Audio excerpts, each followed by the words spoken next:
पाणीपुरीची तिखट गोड खारट चव आवडत नसेल असा माणूस विरळच आणि त्यातही घरच्यापेक्षा रस्त्यावरच्या ठेल्यावरची पाणीपुरी आपल्याला जास्त आवडते। पण सावधान, तुमच्या या पाणीपुरीला चव आणण्यासाठी त्यात मिसळलेलं असू शकतं टॉयलेट क्लीनर।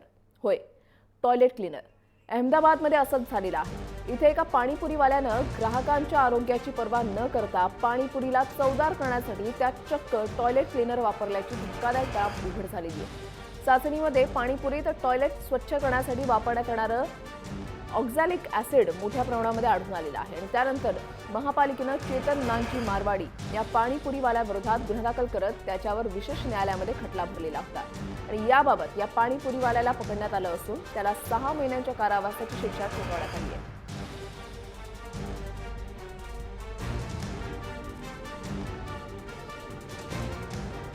मात्र या घटनेमुळे ठाणे मुंबईकरांना काही वर्षांपूर्वी लग्नीसाठी वापरायचा लोटा पाणीपुरीसाठी वापरणाऱ्या भैयाचं प्रकरण नक्कीच आठवलं असेल। पण रस्त्यावरच्या गोष्टी खाण्यापूर्वी काळजी घ्यायला हवी हे मात्र यातून पुन्हा एकदा दिसून आलंय।